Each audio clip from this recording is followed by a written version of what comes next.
This week on the show, we go behind the scenes at the Clinic Colorado to tell you what type of automated harvesting equipment they use and how it's impacted their growth. We complain about getting off an airplane, the worst, right? And we share our favorite and least favorite things of the week. My name's Tim Stromble. Welcome to Rooted.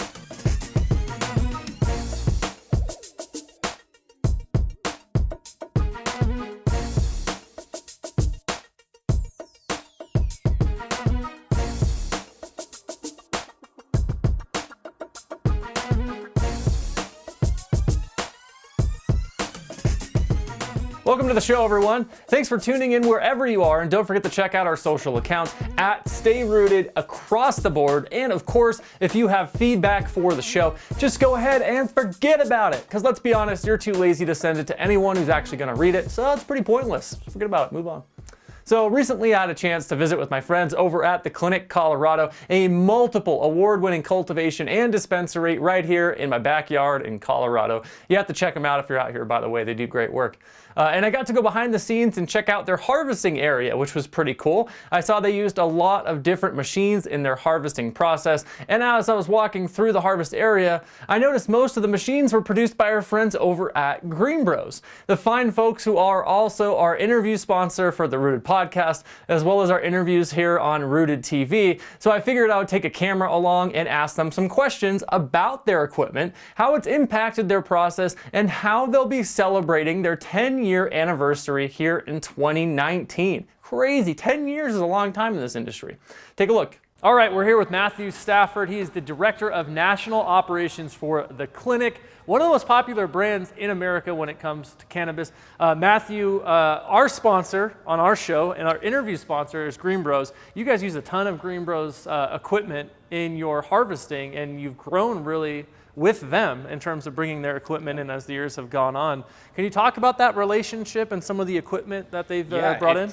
It's really been an organic relationship, and it's kind of just symbiotic in the way that we work together. It started off hearing about the trimmers, and I went through a lot of different trimmers, and in all honesty, I was against them for so long. And I demoed all of them, and I see people using them, and they have their arguments for them, and that's fine. I would never argue against it. It just didn't work for us and what the quality we were trying to produce. We really strove for that quality, that fine hand trim, what people really like when they open that bag or that jar, something they can kind of show off, something they can look at, see all the trichomes, not seeing any crow's feet. And then I got a demo and I heard about this Green Bros trimmer, and I remember I sat here all weekend and I just ran through as many strains as I could. I was running through indicas, sativas, hybrids, and I was putting it to the test with like sage, sour diesel, stuff that's really airy, something that could, foxtail out, especially sage, and just really put it through the test to see, what it could do.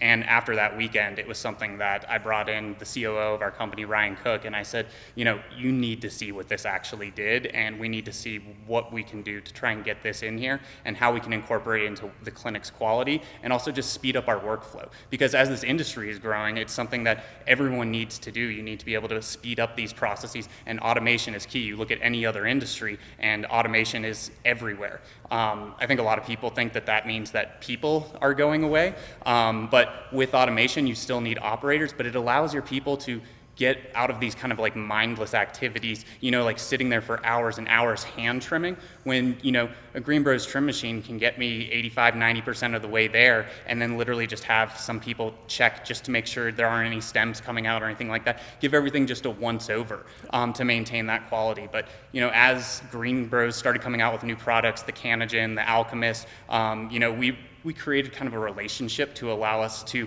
demo those products and then, give feedback. They really appreciated the feedback, which we really appreciated demoing those products. And as that happened, we started taking on those products, using them, and then we went from the trimmer and the Cannabis, and then the Alchemist, and then to the Batcher, which is right behind us. So if you could, Matthew, talk about this machine here and maybe what you were doing beforehand and how it's changed now that you're able to bring in a piece of technology like this and what it can do for you. So bringing in a piece of technology like this is something, and especially with the upgrades, is something that's been incredible. So we used to have, just a whole staff of people that were sitting in a room weighing things out. Yep. And then all of a sudden you're like, wait a second, That's too much. And then you go look for a bud that's a little bit small. Now that's too little. And if you think about the time that it takes to package one bag when you're going, doing it at that scale, you're using a lot of time, and that's a lot of valuable time that could be eyes on the plants, that could be,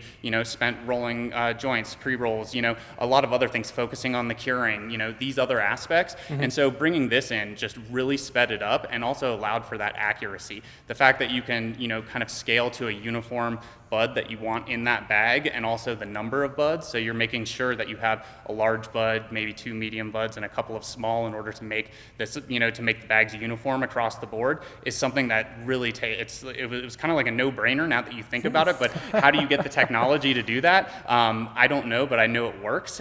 What I love about what you said too is you're taking people who may have been sitting with a little jar and trying to hand package and get it just right, and you're not eliminating those jobs. This machine right here, one person on top, one person on bottom, and then you take the rest of that staff and you can have them doing those other things like you mentioned.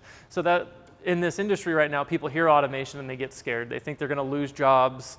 They think the world's coming to an end for a lot of the people who are lower level employees working their way up, but it's actually quite the opposite, right? It's definitely the opposite. I mean, it opens them up as opposed to doing a monotonous job and having to spend hours doing it, let alone thinking about the ergonomics that they have to, and people being able to get hurt on the job, because they have to sit for hours at a time and these sorts of things.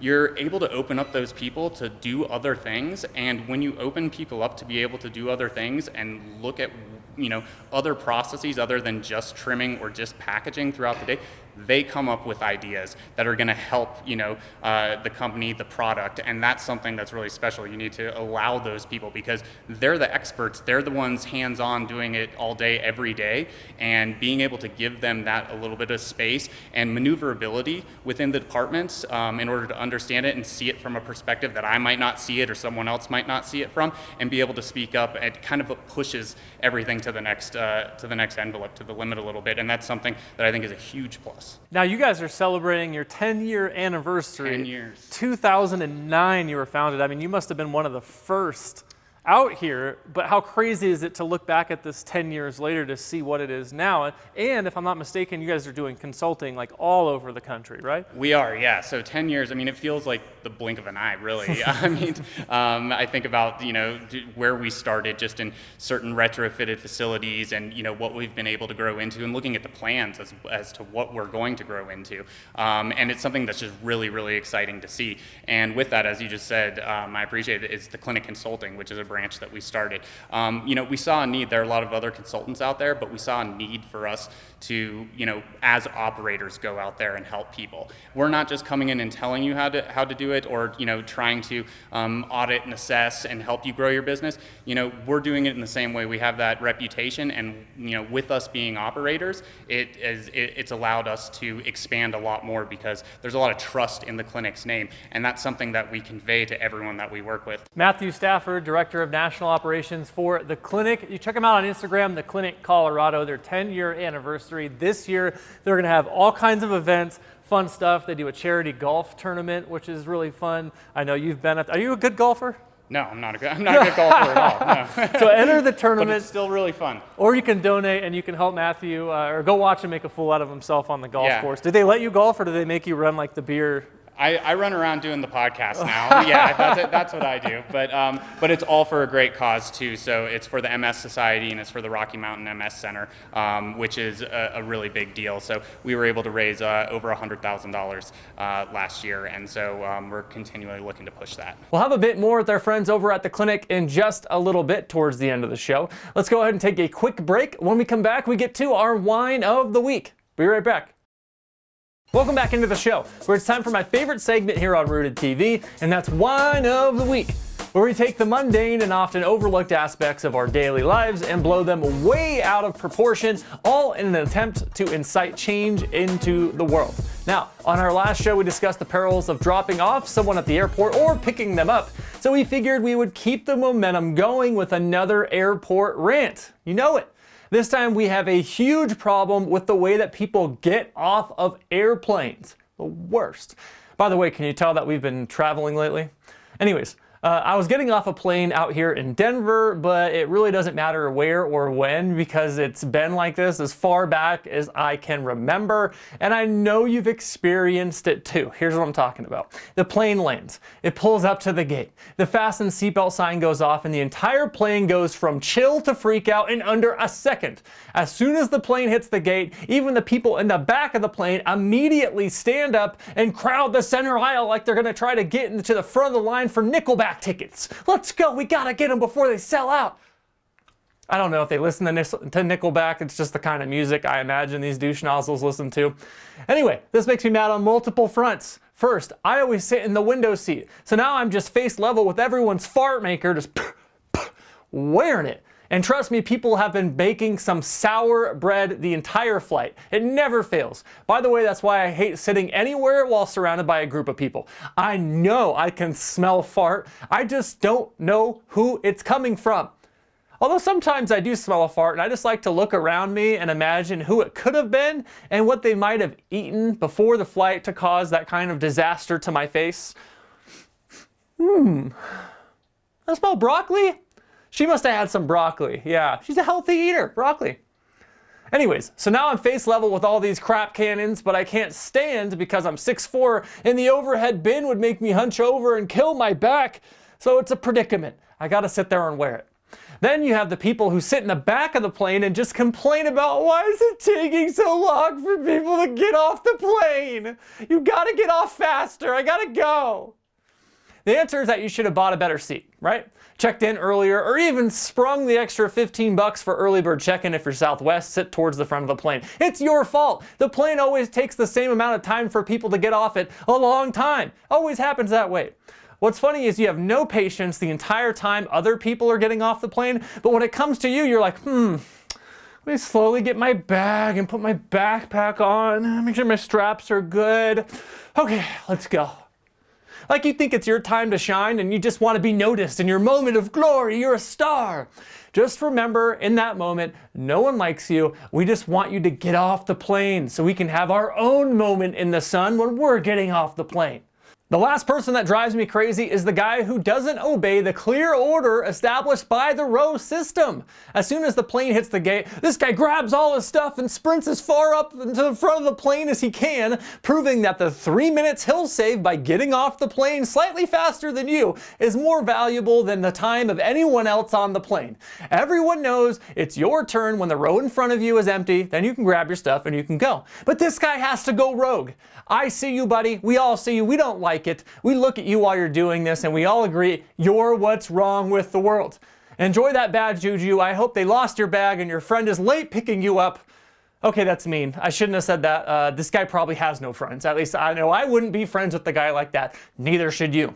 Okay, despite the fact that all this stuff puts me in a terrible mood by the time I actually get off the plane, I still take the time to thank the flight attendants and the pilot if I see them, because I'm a good person and I encourage you all to do the same. Spread the positive energy. Okay, so do you want to share what you dislike or like about getting off a plane, or another whine of the week? Hit us up, Stay Rooted on Twitter, and we'll try to get your whine of the week in a future show. Maybe you'll be lucky. We'll be right back. Welcome back to the show.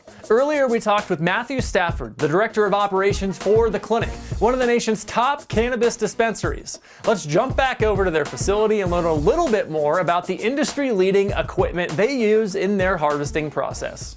All right, we're still with Matthew here. Matthew, we moved over to this machine. It's called the Sorter, also from Green Bros. A couple of shows ago, we talked with Colin Reichert, founder of Green Bros, and we talked about the Sorter and why it was useful.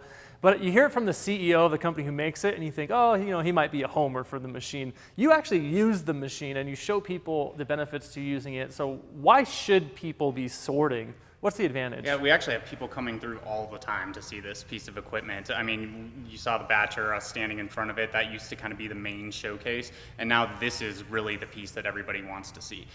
Sorting your product, whether it's before going into the trim machine, can be very, very helpful, because then you're putting things in that are the same size. So as it's running through the trim machine and it's spinning around, you're actually making sure that it's getting all of those buds, you know, uniformly, and it's getting through. But then also for packaging, before it goes into the batcher, you know, there are a lot of small buds that you don't want to get into the jars or into the bags, because if you do that, you know, people are going to complain. They don't want just tiny little bags of shake, and this really helps sort it out on these smaller edges right here. So basically, it'll come down here and it'll start running through these bands, and these bands are very, very gentle on the product. And basically, as it comes through, we're being able to separate out the product that we're going to be able to grind into pre-rolls, and then we're able to separate out the larger buds and like the medium-sized buds, which when you take that to the top of the batcher, it makes that machine even more efficient, because that machine is about as efficient as the operator up top and being able to drop the weighments in. And so if you're already able to separate out those medium size and those larger size buds and have an operator up there being able to drop it, you're pushing the machine a lot faster, and you're also ensuring that all of those bags are more uniform as well. So I don't know if you've ever sat down and tried to sort through, you know, at least say like a pound of product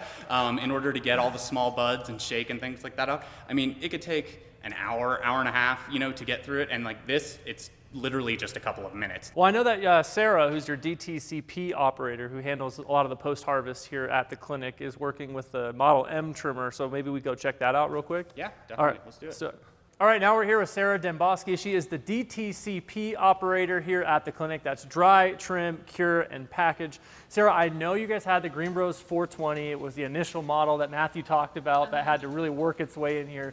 Now you have the Model M, and it's really one of the first ones they put out, like the sample Model M. Can you tell me kind of what the differences are and why you like it? Sure, yeah, I mean, we love it straight off the bat. Just the cleanability of the model.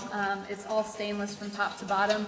You can pull out all of the big pieces, you can pull out all of the little pieces, really scrub them down, and quickly too. There's not any nuts and bolts you have to unscrew, it just all kind of comes out on its own. So, you know, as far as microbials go and just ease of sanitation between batches and things like that, this one is, you know, you can't really beat it. What are your thoughts when you see a piece of new technology come in like this from a company like Green Bros, who you've used other stuff? Do you get excited when stuff comes in and like ready to test it, or do you get anxious not knowing? You know, it's a little bit of both, but we've worked so long with Green Bros now that, you know, it's much more excitement than anxiousness. Just overall, their products have been easy to use and easy to train on, easy to maintain, and easy to clean. So we're always excited to get the new Green Bros in here. So Sarah, thank you very much for showing this. Matthew showed us a couple other machines. It was great to see these things in action. We're out at MJ Biz. I didn't get to see any action there. There's no flower at those shows. It's so frustrating. You just want to see these machines in action. But before we go, big congratulations. The clinic's turning 10 years old. Started in 2009. It's 2019. It's the 10th anniversary. It is, yeah. Let's put management on the hot plate here. Are they getting anything 10 for you? What kind of present would you want? I certainly hope so. You know, it's 10 years of hard work, so. Wait, 10 years of hard work or 10 years? Both. Big time thanks to Matthew, Sarah, and the entire team at the clinic for having us out to learn about their awesome harvest process. Some amazing innovation on display, and they were more than accommodating while we were shooting. Thank you so much for having us out. Don't forget, the clinic is celebrating their 10-year anniversary this year, and they'll be doing a ton of fun things with their fans, like promotions, sales, and events. So you'll want to pay attention to their social accounts, which you can find right here as Tim points to social on TV. Also, don't forget to check out the Rooted podcast for great featured interviews every week, including our amazing upcoming interviews with Tommy Chong and Jim Belushi. Ever heard of them? I have. They're huge in the space, and we asked them some really fun stuff. You can catch it on iTunes, SoundCloud, or StayRooted.com, and the full video version of the interviews are on our YouTube page as well, which is linked on our website. Now, before we say goodbye, we want to share with you our favorite and least favorite things of the week. Let's go ahead and kick it off in a positive way, as last show we told you about a new study that showed states with a medical cannabis program in place actually saw a small reduction of teenage cannabis use, like 1%, but still reduction, which is counter to what many anti-legalization cannabis haters would have you believe, so we have to talk about it. Well, we want to pile on this week as a new study, unrelated to the last study, shows no link between how tough or relaxed the rules are and the percentage of teen cannabis use. That's right, there was no correlation between tough cannabis policy and decreased use, or loose cannabis policy and increased use. Crazy, right? The bottom line is that teens are using cannabis the same as they've ever used it, regardless of the policy in place, and the selective punishment of cannabis possession in certain locations has made no impact on overall cannabis use. Now, I'm against teenage cannabis use entirely myself, unless it's for medical reasons. So if you need it for medical, go ahead. So if the goal is to figure out what sort of regulations will stem the use of cannabis amongst teens, this study proves that either way really doesn't work. So if you want to make an impact on this, you're going to have to come up with something completely new, out of the box thinking. Otherwise, teens are just going to keep smoking, which, like I said, I don't like. But at least this study proves that overregulation is not the way to go, which I think is a positive and why I like it, because I'm not a fan of overregulating anything. Not for something we don't like, as some dipshit out there is trying to sell weed on Amazon. Can you believe that? That's right, we came across a listing on Amazon that claimed to be selling half ounces for $70, though there was no strain information, cultivation license, origin specified. The worst part, it didn't even qualify for Prime shipping. I mean, come on, what do you do? Okay, before you go and run to the computer to see if it's still there, it's been taken down, of course, and rightfully so. I mean, besides the fact this person used no punctuation or sentence structure that made sense, or included any facts about the cannabis required everywhere else cannabis is sold, this was an idiotic idea from someone just asking to be banned on Amazon. How it got on there in the first place, I have no idea. There's no way the Amazon Marketplace is gonna jump in on cannabis sales before federal legalization, and I think the attempt to jump the gun can only hurt all of us in the industry. What are you doing, dumbass? Knock that stuff off. Okay, ending on a positive note, like we always do, baby. Positive. We alluded to it happening last year, but the San Francisco District Attorney announced that it would be vacating at least 9,300 cannabis convictions from individuals' records, using an advanced algorithm to identify cases that qualified. Now, this development will be applied to both misdemeanor and felony charges, so it could have a big impact in the lives of those who get their records cleared. As we all know, felony convictions can severely impact future employment, and it's tough to get places to live, all that stuff. So you can imagine that an individual's opportunities would greatly expand if their cannabis conviction was vacated. Assuming that is the only conviction on their record, right? I mean, big assumption, but whatever. But the real reason I like this is that it shows the continued effort of law enforcement, attorneys, all that stuff, to keep up with the times, or even to catch up with the times retroactively. I mean, it makes total sense that if you're gonna make something illegal that used to be illegal, you should go back and apply the same rules to prior cases. So I'm always happy to see people doing the right thing, or the thing that just makes sense, and that's why this made the favorite list this week. Okay, exciting stuff.